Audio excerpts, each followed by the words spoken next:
And we'll be back from the break. It is 8:30.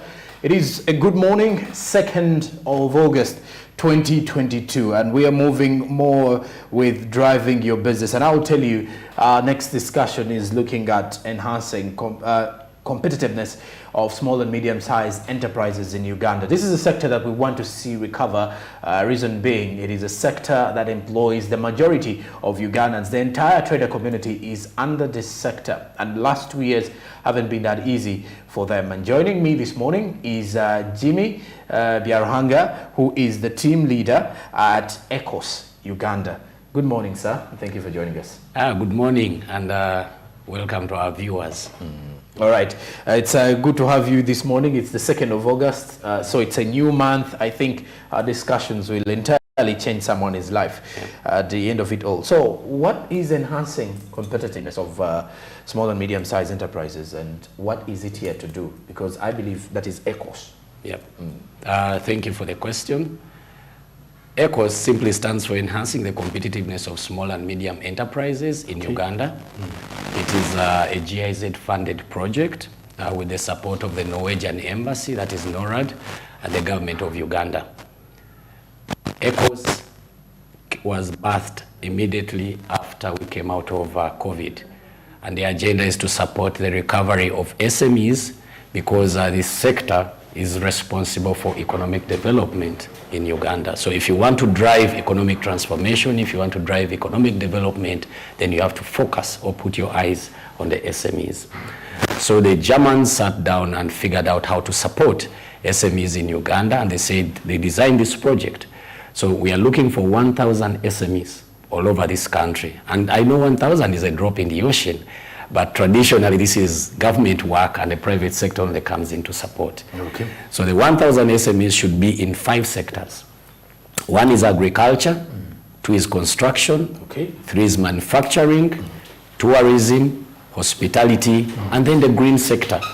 So we are looking for 1,000 businesses around the country to be able to work with them and support them in the areas of innovation and digitalization, because immediately after COVID, you realize that the businesses that were able to survive are those who reinvented themselves.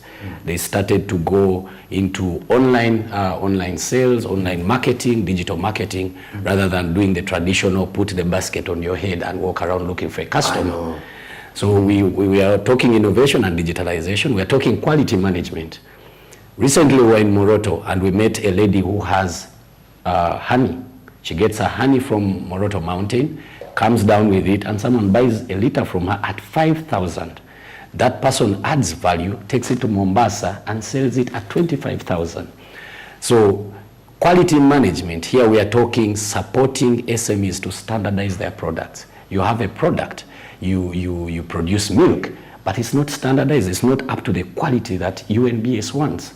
So we want to support you to get a Q mark, and the project will be sponsoring all that. The third element is market development. Many SMEs have challenges entering new markets. You started in Lira, you want to die in Lira. We are saying we want your product to move from Lira, come into Kampala, go into Kigali, go into Congo, because these are all markets. So in supporting SMEs to access markets, we'll support them with market entry activities. How do you go into Congo? How do you determine that your product is fit for the Congo market or for the Netherlands market? And once it has been standardized, once you have the Q mark, it means it can enter a supermarket now, and then it can cross the border. That is what ECOS is here to do. And finally, access to finance. And here we will mainly support SMEs to with linkages. There are sources of financing that are unknown to them. There's money at UDB, there's money at FSDU, there's money in places, the SME Business Recovery Fund. So supporting SMEs want to access that finance, that is linkages. But secondly, also accessing them to, helping them to access affordable financing. This means us working with financial institutions to negotiate better rates for these SMEs so that once they take on this finance, they do not die. So in a summary, that is what ECOS is here to do. Okay. Yes. I think now it is actually more broader for the viewers to actually accept that It is focusing entirely on the small and medium-sized enterprises. Yes. Now, when you look at the rising commodity prices that are affecting the demand, they have as well affected the economy at large, not only in Uganda, globally. But from the Ugandan perspective, how has the private sector helped, and how is it helping to ensure that these SMEs get back afloat? That is another good question. You want to appreciate, as I mentioned earlier, that this is basically government work. Okay. Now, when it comes to regulation of prices, and I think many Ugandans have actually been emphasizing this and say, government, come in and support us. I'm not a supporter of the common song of government at Yambe. Okay. But I love people to be creative, to be innovative around the situations or circumstances we find ourselves in. So yes, the global prices, global price surges, this is a global issue. It's not just a Ugandan issue. It's in Kenya, it's in Rwanda, it's in the UK. Prices are going up above. So I have told friends with whom I hold discussions that it's no longer about how can government help, how can private sector help. It's about how can you figure out how to live within these circumstances. And I've told some of us that now we need to think about going back to the basics. We need to think about managing our finances well. We need to think about prioritizing our expenditures, setting our goals right. Where do you want your business to be? So many businesses were started out of mere visualization. I wake up one morning, there's something I like, and so I want to do it as a business. But without strategic planning, without business planning, so in case you passed on, the business goes with you. We want to encourage SMEs that this is the time you go back to your strategic planning. You revisit your idea. What did I want to achieve? How did I plan to achieve this? Secondly, we want to begin to stimulate innovation. I am so passionate about young people in innovation hubs, at the Innovation Village, at Outbox. These young people who have decided to use their minds to generate new ideas for this country. We are at a time where you cannot do business as usual. The days of waking up and opening your shop are over. It is about knowing where you want to sell this product. If you are an SME, where are the markets for this product? So you don't wait for the customers to come, because the customers now need transport to come, and they don't have the transport because the money is reducing in the wallet. This middle income we're talking about, I normally tell people, middle income is money in your wallet. If you had 500 yesterday and you still have 500 today, and someone is telling you in the middle income status, I wouldn't believe it. I want to believe that middle income should affect every Ugandan, and every Ugandan should feel the impact of our move. So in private sector supporting SMEs during this rising commodity price situation, I think that for us it is to continue to empower SMEs for mindset change, to appreciate that you can't do business as usual, train them in financial management, skill them in separating personal finance from business finance, because you find SME owners coming to a business, every day you're drawing out 100,000. You're telling the staff, give me, and then you're not paying the staff and telling them the money is not available. What happens? They begin to steal from you. So if you support this SME to appreciate that a business is a person at law and is different from me, then they begin not to utilize personal finance instead of business finance, or business finance instead of personal finance. So this mindset change is able to help them do business differently and therefore stay afloat. Okay, and this is something that you've actually mentioned about personal finance and all that. Yeah. But looking at it in a way that you said you wouldn't wish the government, you're not someone who goes with that saying that the government should help us, or government it Yambe. But don't you think it is high time also the government considered helping the sector? Definitely, I agree with you in that regard. I am not. We don't play an advocacy role as ECOS. We are a project, and we, as an implementer, I implement the project as it was designed, of course, with a few evolutions. For advocacy, we go to the Federation for Small and Medium Enterprises. For advocacy, we go to PSFU. For advocacy, we go to UMA. But if you ask for my personal opinion, I'll definitely mention we've seen the American government come in to intervene and support its citizens. We've seen the same situation in the UK. I don't think that definitely a government like ours, where speakers, where politicians are driving expensive vehicles, I don't think that we should ignore the fact that government has the capacity to come in and intervene and support Ugandans. Okay. So if you ask for my personal opinion, I'll say definitely government has a role, and government should come out and make itself pronounced on the issue of supporting Ugandans to come out of this economic downturn. Every Ugandan, almost every Ugandan is a taxpayer in one way, shape or form.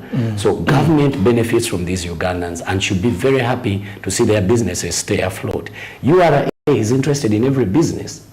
URSB, we're encouraging businesses around the country to register. This is money coming into government. So there's no reason why government should just look on when these businesses are crashing. Okay, speaking of more of the ECOS program and all that, just recently your team had a tour across the country to at least to the grassroots SMEs and all that.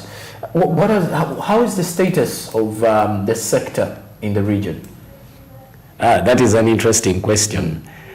I should mention that because ECOS has a national outlook and we are taking an ecosystem approach. We've been working with partners, UMA, Uganda Manufacturers Association, Uganda Small Scale Industries Association, Federation for Small and Medium Enterprises, Private Sector Foundation, Uganda Export Promotion Board, Uganda National Bureau of Standards. All these entities are on board. The Uhuru Institute, Renewable Energy Business Incubator, and they have been mobilizing SMEs to come and participate in the project.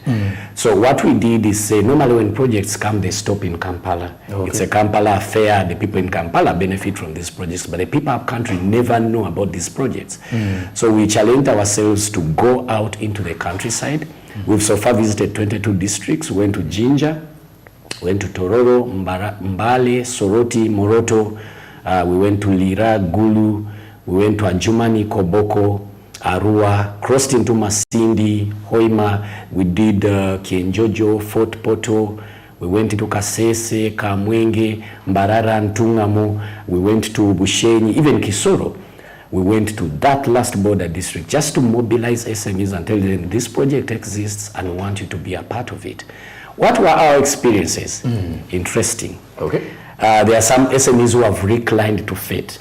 They have said, we are just being used. You go there and you're telling them there's a project, please apply. And they think, no. Some other people translate their businesses into modern times. So it's no longer they set up a stall and let people come.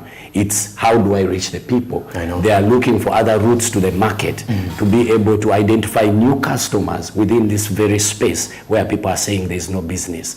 So it's an interesting phenomenon around the country, but the countryside is passionate about business. We found people doing all sorts of business, eco-tourism, agro-tourism. You find people are setting up ventures which we haven't even seen here in Kampala.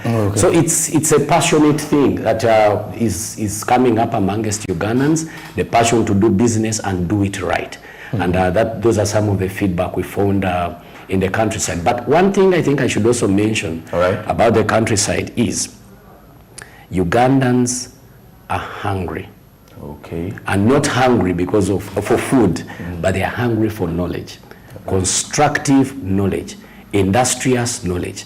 And this is where I call upon the private sector that while we have offered support, development partners like GIZ, like the UNDP, they need to continue to pronounce themselves in this space, supporting government, because government can never do this work. Government budgets have serious limitations, yet at times you will find that development partners actually have the wallet. So it is important that we continue to reach out to every person, even in the countryside, and support them. We also found experiences where some projects had gone bad. A project was designed, not ECOS of course, and then the implementers I think mismanaged it. So the people don't understand what happens. For them they just judge and they say this is not good, it doesn't help us. But we were able to speak to them and say we don't speak for the other projects, we speak for ECOS, and ECOS is here to cause an impact. So if we continue to support impact-driven projects, there will be a change even in the countryside. Okay, and what have you as ECOS done so far? Because you've been mentioning some of those things that you've done, but what else have you been doing to support the SMEs in the country, aside from those in up-country, but also speaking of those best in the urban areas? In the urban areas. Another good question. And by project design, I should mention, our targets are 50% of the SMEs should be from the central region, and then 50% will be from the countryside. So we decided to launch the project here in Kampala, and that was on the 12th, and then set up the countryside to be the first to be visited before we come back to central. All right. So what have we done? In project management, you realize that normally the first 6 or 7 months are for doing the background work. Okay. To ensure that everything is in place for the project to run smoothly. So we launched the project, we kicked off the project in November 2021. It's a 2-year project. So in November we kicked it off. Okay. December was a holiday month, and in January we did a market scan. We went around the country looking at SMEs and identifying the challenges that they are facing to be able to see if ECOS will make a contribution in solving those challenges. Okay. Then in the month of March, we sent out a call for partners, a call for trainers, and we also developed what we are calling a business diagnostic tool. Okay. The business diagnostic tool is a 3D tool. It gives you a 3-dimensional view of the business. You see the business health in totality. You look at the customers, you look at the suppliers, you look at the general business health, its operations, the human resources, the financial management, and you're able to determine, to tease out what the challenges are for this business. Okay. So in the month of April, we launched the project on the 12th at Mestil, as I earlier mentioned. We had our guest of honor as the Minister of State for Trade, Honorable Harriet Ntabazi, and the Senior Presidential Advisor for Trade, Honorable Amelia Chambade. So we launched the project that day, and we sent out the call, the call for SMEs. So for the last 2 months, we've been inviting SMEs to apply. We are doing everything online because we are promoting digitalization. That's a good and also because, yes, and also because we want to manage the data in such a way that it won't be violated. Okay. GIZ, as you may be aware, is German. So the Germans are very strong on data protection. All right. So I want to encourage SMEs that once you apply, your data is safe. So we are using online tools to be able to harness this data. Okay. Then it is analyzed, and we are able to tease out those who will actually have gone through. Okay. So after the 12th of April, after launching the call and launching the project, then we moved into the diagnostic tool, refining it and making it ready. The diagnostic tool, as I talk now, is very ready.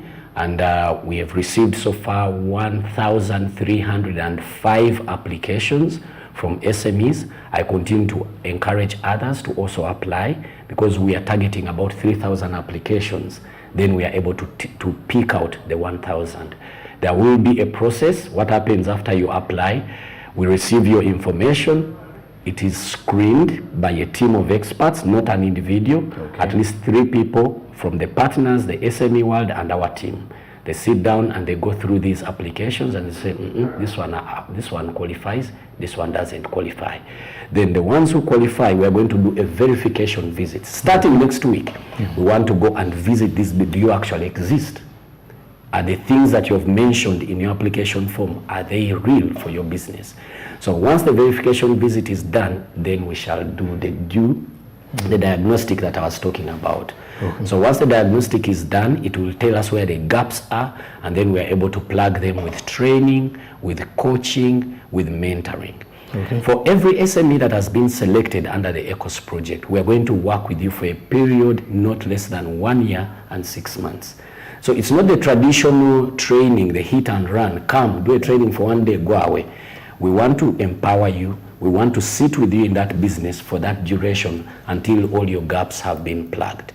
So we continue to mobilize SMEs, and also next week on the 8th, we'll be going to Mubende, Mityana, and now the central region to mobilize, and we are working with the district commercial officers to be able to mobilize SMEs within their region that fit within our criteria by sector and by the perfect definition of an SME under the MSME policy, which says that you must be having staff between 10 and 50 staff or 100 staff, okay. And you must be having a turnover of 10 million up to 360 million. So if you're an SME within that bracket, then you're the one we are looking for if you're in our sectors. Okay, and all right, now you've spoken something about digitalization. I think that was through the trainings that you've actually been doing with the SMEs, and you've mentioned something to do with registration being online and all those things.